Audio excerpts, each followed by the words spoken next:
ఇక జనగామ ఎమ్మెల్యే పల్లా రాజేశ్వర్ రెడ్డిపై సంచలన వ్యాఖ్యలు చేశారు స్టేషన్ గన్పూర్ ఎమ్మెల్యే కడియం శ్రీహరి. పల్లా రాజేశ్వర్ రెడ్డి రాజయ్యలు చౌకపారు విమర్శలు మానుకోవాలని హెచ్చరించారు. పల్లా రాజేశ్వర్ రెడ్డి ఒళ్ళు దగ్గర పెట్టుకోవాలని, అతని మాటల్లో అహంకారం బలుపు తగ్గించుకోవాలని అన్నారు. కేసీఆర్ వెంట ఉండి బీఆర్ఎస్ పార్టీని భ్రష్టు పట్టించావని, అధికారాన్ని కేసీఆర్ని అడ్డుపెట్టుకుని ఆస్తులు సంపాదించిన వాడివి, అవినీతి అక్రమాలతో అధికార దుర్వినియోగానికి పాల్పడ్డావని కడియం దుయ్యబట్టారు. పల్లా రాజేశ్వర్ రెడ్డికి నా గురించి మాట్లాడే నైతిక హక్కు లేదని కడియం ఫైర్ అయ్యారు. కాగా ఉదయం పల్లా రాజేశ్వర్ రెడ్డి కడియంపై తీవ్ర స్థాయిలో విమర్శలు గుప్పించగా తాజాగా కడియం పల్లాకు వ్యాఖ్యలకు కౌంటర్ ఇచ్చారు.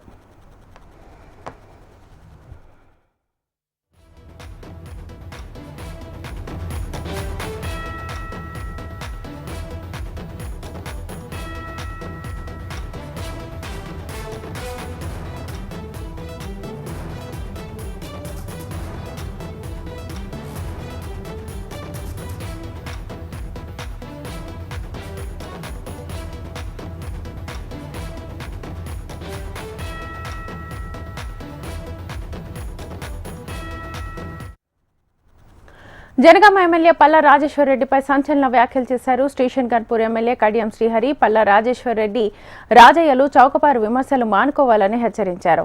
పల్లా రాజేశ్వర్ రెడ్డి ఒళ్ళు దగ్గర పెట్టుకోవాలని, అతని మాటల్లో అహంకారం బలుపు తగ్గించుకోవాలన్నారు.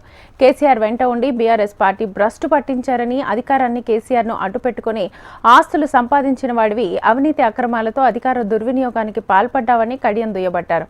పల్లా రాజేశ్వర్ రెడ్డికి నా గురించి మాట్లాడే నైతిక హక్కు లేదని కడియం ఫైర్ అయ్యారు. కాగా ఉదయం పల్లా రాజేశ్వర్ రెడ్డి కడియంపై తీవ్ర స్థాయిలో విమర్శలు గుప్పించగా తాజాగా కడియం పల్లా వ్యాఖ్యలకు కౌంటర్ ఇచ్చారు.